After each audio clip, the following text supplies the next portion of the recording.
Fala aí, rapaziada do nosso canal do São Paulo, trazendo mais um vídeo aqui no nosso canal e mais um vídeo falando aí do tricolor São Paulo que tá na busca incessante aí por um treinador. O nome que tem sido falado aí com mais força no São Paulo é o do Luiz Zubeldia, o técnico que é o atual campeão da Copa Sul-Americana pela LDU, é o nome mais forte. O Thiago Carpini, ex-técnico do Água Santa e hoje no Juventude corre por fora. E agora dois nomes aí surgem em pauta no São Paulo. O do técnico Pedro Martins e o Gabriel Milito. Dois nomes aí que surgem aí em pauta no São Paulo. Você, torcedor do tricolor, qual nome você gostaria? Tem até o comentarista aí, ele fez uma pergunta, será que o Alex não seria uma boa? Alex que começou na base do São Paulo, né, como técnico do Sub-20. Você, torcedor do São Paulo, quem você gostaria de ver como técnico do tricolor? Deixa aí nos comentários e participa com a gente. Se você não é inscrito no nosso canal, se inscreva agora, não deixa de se inscrever não, porque todo dia nós temos vídeos do São Paulo aqui no nosso canal. Vamos aí para o vídeo e daqui a pouco nós estaremos de volta. Hoje, pelo menos até ontem eu não tinha ouvido falar do português que trabalha no Algarrava, que trabalhou no Olympiacos da Grécia, o Gabriel Milito, nome sugerido pelo nosso Lazzarini, por enquanto sem clube, o Luiz Zubeldia, né? Tem um Z aí, né? O Zubeldia. Que é o ex-LDU. Ex-LDU, nesse momento sem clube. E o André Jardine, que é prata da casa, né? Começou como treinador no São Paulo, campeão no América mexicano. Do México. Campeão mexicano dessa temporada. Campeão mexicano dessa temporada, campeão olímpico também, né? O André Jardine. E aí, Laza, todos esses nomes você entende que são possíveis? Alguém você acha que diria não para o São Paulo? E qual seria a melhor opção na sua avaliação? Você já enalteceu muito o trabalho do Gabriel Milito, aliás, do Zubeldia, do Zubeldia também. Acho que assim, né? A gente já não viu, por exemplo, na lista aqui, tanto Caixinha como Vojvoda, que já meio que falaram não para o São Paulo. É interessante, agora, o Muricy falou também, é importante a gente lembrar esse ponto, né, Tomás? O Muricy falou o seguinte, o time do São Paulo, que foi campeão da Copa do Brasil em 2023, foi montado pelo Dorival Júnior. Foi montado para o Dorival jogar no esquema dele. E aí a primeira coisa que você tem que fazer? Trazer um técnico com as características do Dorival. Porque é mais fácil você trocar uma peça do que você trocar 25, claro. Trocar todos os jogadores do elenco. Então, realmente vai ser um exercício muito trabalhoso. Eu acho que a diretoria de São Paulo não precisa ter pressa, daquilo que a gente falou ontem, inclusive. Não precisa ter pressa, escolhe ali agora, realmente conversa, entende esse estilo de jogo. Eu ficaria realmente com esses dois, ou o Gabriel Milito ou o Zubeldia. Né? São dois nomes que me agradam muito. O Antônio Oliveira parece também, até a imprensa de Cuiabá já falou que deu uma esfriada, que ele vai permanecer no Cuiabá. Vamos ver, a gente sabe que o mercado é muito dinâmico, a gente sempre fala isso aqui. O Thiago Carpini, eu gosto dele, eu gosto realmente do Thiago Carpini, mas eu acho que ele é muito cru. Pode atrapalhar o desenvolvimento do Thiago Carpini como um treinador. Você dá um salto na carreira, pensar que um ano atrás ele estava comandando o Água Santa, sem desmerecer, obviamente, o Água Santa, mas ele sai do Água Santa, dá um pulo no Juventude e vem treinar o São Paulo, eu acho que é muita pressão para um Carpini que pode realmente se desenvolver muito. Então, eu não vejo assim, eu gosto muito desses dois nomes, tanto do Milito como do Zubeldia. Eu ficaria com algum dos dois se eu fosse a diretoria do São Paulo. Muito bem, eu já concordei com você aqui em outro programa em relação ao Milito. O Zubeldia me parece uma aposta, fez um belíssimo trabalho na LDU, né, ganhando o Campeonato Equatoriano, ganhando a Sul-Americana, tudo nas penalidades, mas obviamente com muitos méritos também, mas eu apostaria mais no Milito. Agora, técnico brasileiro, nessa lista a gente só tem o Jardine e o Carpini. E você não optou por nenhum dos dois. Tem algum técnico brasileiro desempregado ou em algum clube menor que de repente facilitasse ali a negociação com o São Paulo? Ou nenhum nome brasileiro te chama a atenção nesse momento? Então, eu acho que, por exemplo, o Jair Ventura tem um leve esquema de Dorival. O esquema que eu falo de trabalhar da forma como o Dorival joga. Né? A gente lembra que o Jair Ventura teve alguns trabalhos onde ele caiu 2, 3 anos seguidos, e aí o ano passado ele pegou o time do Atlético Goianiense, conseguiu subir de volta para a Série A, está empregado hoje. Não me chama atenção. O Jardine, como eu falei, foi campeão recentemente no México com o América, que é um dos maiores clubes do México, a gente sabe, né? Uma das maiores torcidas do planeta. Do planeta, exatamente. Então, assim, ele teve o carinho todo da torcida. Se eu fosse ele, ficaria no México, ganharia realmente um respeito, né? A final foi maravilhosa, né? Assistir o jogo entre a América do México e Pumas foi muito bom. Agora, eu não sei se encaixa também o esquema do Jardine. Eu ficaria realmente com os dois. Olá, ontem eu te perguntei sobre o Felipe Luiz, que recusou a seleção brasileira, recusou trabalhar com o Dorival como assistente técnico para iniciar sua carreira de treinador. Você, claro, achou, se você está achando o Carpini cru, imagine o Felipe Luiz, que nunca nem trabalhou como treinador. Mas e o Alex, que recentemente trabalhou na base do São Paulo, ficou 2 anos lá, depois teve experiência como treinador no futebol de Santa Catarina, conhece muitos dos meninos do São Paulo, revelados recentemente pela base em Cotia. Seria uma aposta muito alta, o Alex? Muito ousada, eu acho. Muito ousada. Você gosta da palavra ousadia? Eu gosto. Então, é uma palavra ousadia. Eu acho que seria ousado, assim, teria mesmo caminho do Carpini. Eu acho que o Alex realmente está cru ainda como treinador, né? Teria que ganhar mais essa casca. A gente está falando de um São Paulo que vai ter pela frente uma Recopa, né, que já tem data até marcada, inclusive. Então, o São Paulo tem Recopa não, Supercopa do Brasil. Desculpa. Supercopa do Brasil contra o Palmeiras. O São Paulo tem Libertadores, tem Campeonato Paulista, tem Brasileirão, tem Copa do Brasil. Então, é um calendário recheado que você vai precisar realmente ter ali um técnico que vai, além de gerir os jogos, você vai ter que gerir os jogadores. Por quê? Você vai ter que trabalhar pensando já num calendário de 60, 65 jogos, trabalhar rodízio, trabalhar ego de jogador. Então, acho que você jogar uma bomba na mão de um treinador jovem pode queimar o cara, né? Bom, não sabemos ainda quem será o técnico do São Paulo Futebol Clube em 2024. Consequentemente, não sabemos ainda qual será a nacionalidade do mesmo. Mas a gente sabe que tem muito técnico estrangeiro no futebol brasileiro. Eles estão na moda, muitos deles são extremamente competitivos. É uma característica carente no elenco do São Paulo. Aliás, um bom tempo a gente fala sobre isso, a busca por pontas, enfim, jogadores que tenham essa característica do drible, né, do 1 contra 1. E o Ferreirinha tem essa característica. Eu não sei se ele chega imediatamente para ocupar um espaço no time titular. Acredito que não. Mas vai ser um jogador útil ao longo da temporada. O São Paulo tem poucos jogadores com essa característica. Na verdade, trouxe 2 agora, né? O Eric Ecearay e o Ferreirinha. Uma contratação cara. São Paulo vai gastar cerca de 20 milhões de reais por 60% dos direitos econômicos do atleta. Mas já é um jogador pronto. Eu entendo que o Ferreirinha é um jogador muito talentoso. Porém, ele foi bem irregular na equipe do Grêmio. Em geral, ele entrava no segundo tempo, nas últimas partidas, mas servia o Luizito Soares. Foi o cara que colocava o Soares na cara do gol. Entrou muito bem em alguns jogos, né? O Ivan falou muito bem aí sobre a característica do Ferreirinha, né? Jogador que vai para o mano a mano, ponta pelo lado esquerdo, né? O Eric joga mais pelo lado direito, embora seja canhoto.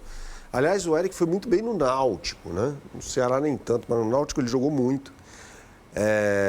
Eu acho que depende muito do técnico que vai chegar ao São Paulo. Se é um técnico mais adepto lá de um jogo de posição, que vai usar pontas mais abertos, tal, aquela coisa toda, depende muito do que pensa o novo técnico, né? Eu acho que não dá para falar nesse momento sobre um titular absoluto, sobre uma opção no banco de reservas. Vai depender muito do perfil do novo comandante do São Paulo. Estamos mostrando alguns lances do Ferreirinha no Grêmio. O Rai já falou que talvez não fosse um jogador ideal para o São Paulo. Não sei se o tamanho dele ou pela campanha do fato dele só começar no segundo tempo. Mas tem boas jogadas aí que revelam quem é o Ferreirinha, o Rai.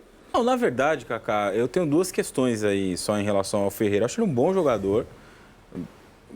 Os 2 pontos só estão mais ligados à expectativa que muita gente tem criado nos últimos dias em relação ao Ferreira, que é um jogador que vai chegar para mudar o patamar do clube. Eu acho que não. Um bom jogador. E a questão do custo, né? Que o Ivan trouxe aí. 20 milhões de reais por 60% do jogador. É muita grana por uma fatia pequena. Não é um jogador que, eu acredito, né? Que tem revenda depois. Enfim. financeiramente eu não sei se é o melhor dos mundos. Mas é um bom jogador, sim. Eu até discordo do Ivan quando ele disse que acha que não chega para jogar. Eu acho que no dia 20 de janeiro, na estreia do Campeonato Paulista, o Ferreira vai ser titular do São Paulo. Por duas questões.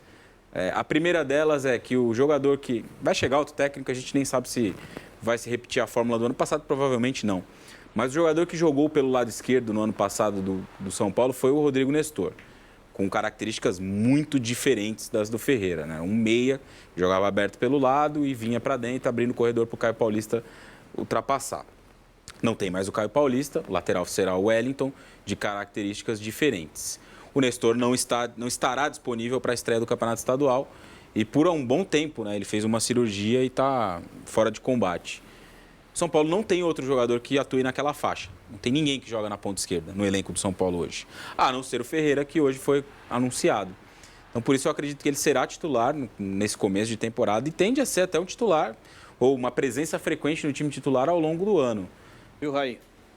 Você não entende que, pelas características do Nestor, é claro, como está mudando o treinador, fica muito difícil a gente prever o que vai acontecer. Esse é o ponto principal da história. Mas se a gente levar em consideração, o que aconteceu na temporada 23, jogadores que se assemelham ao Nestor e são longes, são jogadores com características diferentes das características do Ferreirinha, eu acho que Galopo e Michel Araújo podem brigar por esse setor do gramado. Na ponta, acho muito difícil. Mas são jogadores com características bem diferentes, né, Ivan? Por isso. Eu não enxergo o Galopo fazendo aquela faixa, sem bola principalmente, recompondo ali pelo lado esquerdo, como o Nestor fazia para equilibrar o time. E, para mim, cara, assim, de verdade, para mim é uma incógnita muito grande o Galopo. Onde joga, onde vai jogar. Porque ele foi adaptado à função de centroavante numa necessidade na temporada passada. E foi um recorte muito pequeno. Ele foi artilheiro do São Paulo no Campeonato Estadual. Caleri estava machucado. E o São Paulo não tinha outro. Depois chegaram o David, que também não era 9, né? O David até é um contemporâneo da época que o Galopo era 9, né? Tanto que na eliminação do São Paulo no Campeonato Estadual contra o Água Santa, os dois são titulares. Mas depois, mais adiante, chega o Erisson, que se machucou, depois jogou, se machucou, jogou e assim foi a trajetória dele no São Paulo. Então eu tenho um pouco de dificuldade de entender onde o Galopo vai entrar nesse time. Porque quando ele chega ao São Paulo em 2022, ele também jogou muito pouco com o Rogério, né? Houve ali uma dificuldade inicial muito grande de encaixar ele no time. Ele foi vendido como 8. Foi vendido como um segundo homem de meio campo, que é eu até acho que ele é um 10, na verdade. Um cara para jogar na posição que já tem 3 brigando. Lucas, Rames e o Luciano. Eu acho, não sei, pode ser que ele trabalhe ali como um segundo homem de meio campo e se dê bem, um 8. Mas eu tenho muita dificuldade de entender onde ele vai ser encaixado. Pelo lado do campo, eu acho que não. Eu só entendo que vai ser muito difícil com qualquer treinador encaixar Rames, Lucas, Ferreirinha e Caleri juntos. O São Paulo vai encaixar o Rames. É um objetivo, senão o Rames vai embora. A chance maior, Ivan, na minha visão, do Ferreira ser titular... eu acho que está relacionado ao fato de que o São Paulo não tem jogadores com a característica dele no elenco. Não tem hoje. Mexe lá o elenco, procura tal, analisa o elenco inteiro. Não tem. Não tem um ponta esquerda de velocidade, drible, jogada individual. Não existe. O São Paulo não teve na temporada passada, tanto que o Dorival adapta, né, o Nestor a essa posição. E o Rato, do outro lado, também não era um jogador com essa característica. Não era um ponta de velocidade, de drible. Jogador que corta pro é um meio cara pra que bater. tem um bom arremate, boa bola parada, né? Boa bola parada o Rato tinha.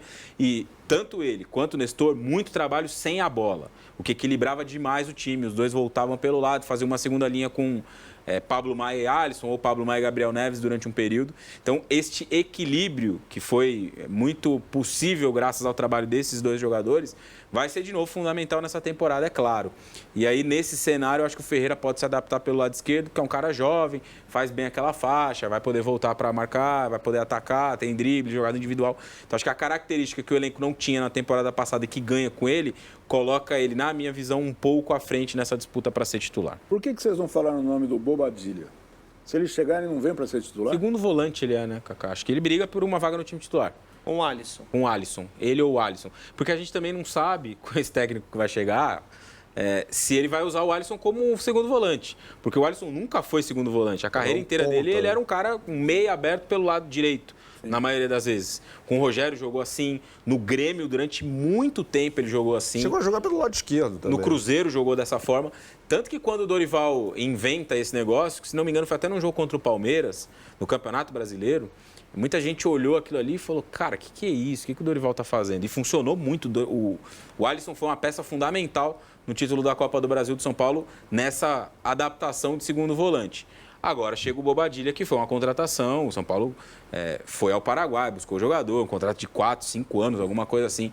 Há uma expectativa grande em cima do Bobadilla, mas ele briga por vaga em uma outra faixa do campo.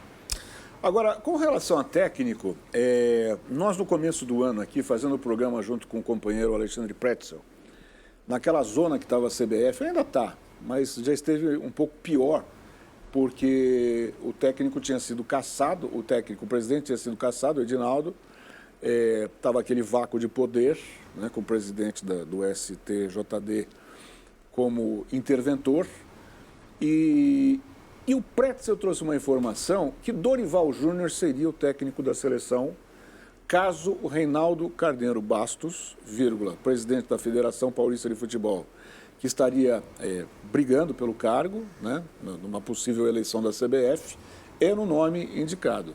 Talvez não do Flávio Sveiter, que seria oposição, talvez buscando alguém do Rio, ou mesmo Renato Portaluppi, enfim. Então, assim, falava-se do Dorival. O que eu quero perguntar para vocês, para o Ivan, mesmo voltando de férias, é um cara muito bem informado, o Casares foi pego de surpresa com a saída do Dorival? Assim, foi uma coisa...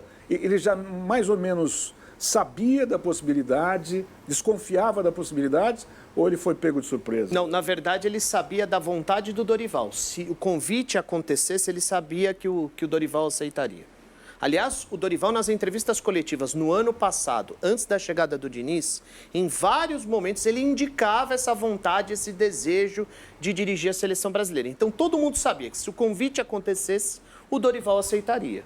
Agora, diante da bagunça da CBF, ninguém esperava que imediatamente o Edinaldo voltaria e faria o convite para o Dorival. Aí, nesse caso, assim, eu conversei com algumas pessoas agora, algumas não, 2 pessoas. E não é que ficou uma decepção, mas o São Paulo não esperava. Assim, todos ali entenderam a vontade do profissional, mas não dessa forma. Então tá aí, pessoal, foi o vídeo onde os comentaristas debateram aí a contratação do Ferreirinha jogando aí no seu time do coração, e também o debate aí falando sobre o novo técnico do São Paulo. Pode ter certeza, qualquer novidade nós estaremos trazendo aqui no nosso canal. Gostou do vídeo? Deixa o seu like, se inscreva no canal, ativa o sininho das notificações. Forte abraço a todos e até nosso próximo vídeo aqui no nosso canal do São Paulo.